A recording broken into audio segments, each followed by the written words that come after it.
Magandang gabi sa ating lahat mga kapatid. No, andito naman tayo ngayon sa ating YouTube channel sa Katolikong Walay Simba-Simba KBL.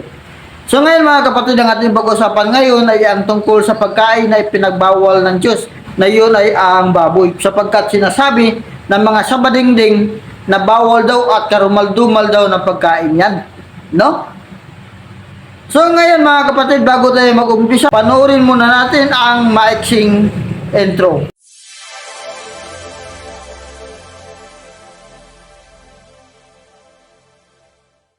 So ngayon mga kapatid, ang una nating basahin ay ang Marcos 7:19. Ang sabi, sapagkat hindi naman iyon pumapasok sa kanyang puso, kundi sa tiyan at pagkatapos ay idudumi. Sa ganitong paraan ay pinahayag ni Jesus na ang lahat ng pagkain ay maaaring kainin. So ibig sabihin mga kapatid, kapag may isang pagkain o anumang mga pagkain na pumapasok sa iyong bibig o sa iyong bunganga, no? Ay hindi yan makapagpadumi ng isang tao. Ang makakarumi sa tao ay yung pumapasok sa iyong sa iyong puso, no? Gaya ng paggawa ng mga kasalanan, pangangalo niya, pagsisinungaling, pagsamba ng Diyos-Diyosan, ang pagnanasa, yun ang nakakarumi ng tao.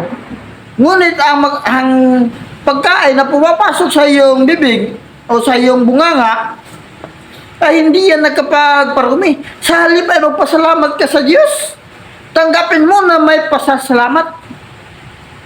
No? So klaro-klaro naman dito sa ating mababasa na sinabi sa Biblia na sa ganitong paraan ipinahayag ni Jesus na ang lahat ng pagkain ay maaaring kainin. So klaro-klaro na naman pala eh. Lahat ng pagkain o lahat ng uri ng pagkain ay dapat nating kainin. No? Dapat magpasalamat tayo. Hindi natin isipin na marumi ang isang bagay. Kung yan ay biyaya ng Diyos. No? Sinasabi naman ng ating Panginoon na lahat ng uri ng hayop ay dapat nang kainin. No? So mga kapatid, ang hindi kumakain sa mga ganyang ayun ay ang sumusunod sa mga katuruan ng mga demonyo. So ngayon mga kapatid, ating basahin dito sa unang Timoteo 4 versikulo 1 hanggang sa 5 ito. Ating basahin. Maliwanag ang sinasabi ng Espiritu na sa mga huling araw ay tatalikuran ng ilan ang pananampalataya. Sumunod sila sa mga mapanlinlang na espiritu at ang mga katuruan ng demonyo. Ang mga katuruan ito ay pinangalaganap ng mga taong sinungaling at may mga manhid na budhi. Ipinagbawal nila ang magpaasawa at ang ilang uri ng pagkain, mga pagkaing likha ng Diyos upang kaning may pasasalamat ng mga mananampalataya at nagkakaunawa ng katotohanan.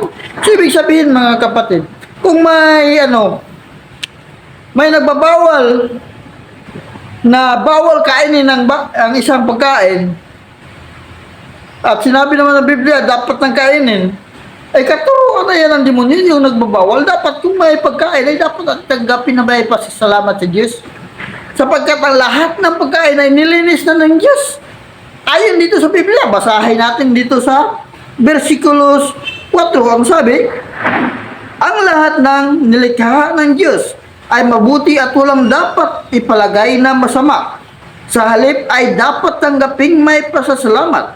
Sapagkat ang mga ito'y malinis na nilinis ng salita ng Diyos at ng panalangin. So, ibig sabihin mga kapatid, lahat ng pagkain, lahat ng marumi ng mga pagkain ay nilinis na sa pamamagitan ng salita ng Diyos at sa panalangin.